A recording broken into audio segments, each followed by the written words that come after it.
नमस्कार, मैं हूं मनमोहन भट्ट। उत्तराखंड में विधानसभा के उपचुनाव की तैयारियां अब लगभग पूरी हो गई हैं। चुनाव आयोग ने आज विधानसभा के पूरे प्रोग्राम का विवरण जारी कर दिया है। 31 मई वो दिन होगा जिस दिन यहां पर मतदाता अपने मताधिकार का प्रयोग करेंगे।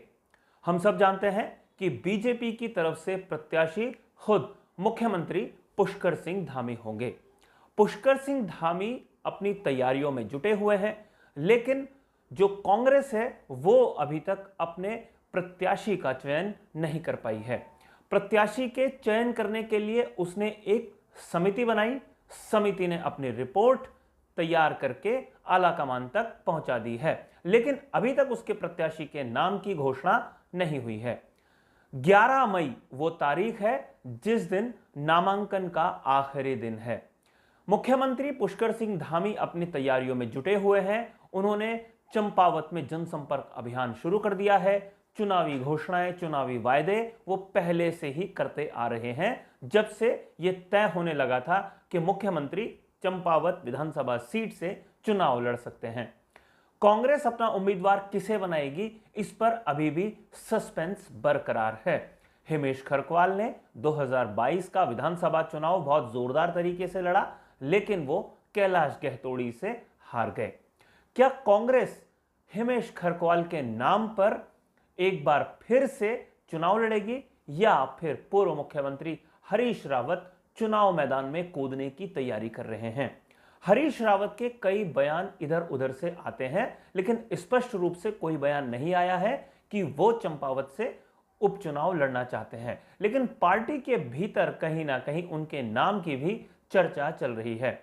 हालांकि हिमेश खरकवाल के नाम की भी चर्चा है, लेकिन इसके अलावा भी कई और नाम हैं जिन पर मंथन हो रहा है। अब देखना यह है मुख्यमंत्री पुष्कर सिंह धामी के अगेंस्ट में कौन सा कांग्रेस का उम्मीदवार चुनावी मैदान में उतरता है और पुष्कर सिंह धामी कैसे इस चुनाव की रणनीति बनाते हैं। चुनाव परिणाम 3 जून को आ जाएंगे, यानी 3 जून को तस्वीर दोपहर तक स्पष्ट हो जाएगी कि उत्तराखंड में जो उपचुनाव हुआ है वहां से कौन विजयी हुआ है। आमतौर पर यह माना जाता है कि मुख्यमंत्री जब उपचुनाव लड़ते हैं तो वो बहुत आसान सीट होती है, लेकिन कांग्रेस ने अपनी पूरी की पूरी लीडरशिप कुमाऊं मंडल से ही दी है।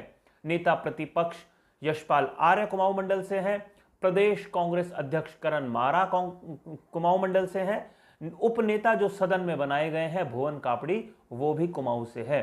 इसके लिए माना जा रहा है कि पुष्कर सिंह धामी को घेरने के लिए ही ये पूरी लीडरशिप कुमाऊं मंडल से दी गई है। अब देखना यह है कि कांग्रेस की यह लीडरशिप क्या कमाल दिखा पाती है, कितनी मजबूती से चुनाव लड़ पाती है। साथियों, यह देखना भी बहुत दिलचस्प होगा कि मुख्यमंत्री इस चुनाव के लिए क्या रणनीति अपनाएंगे।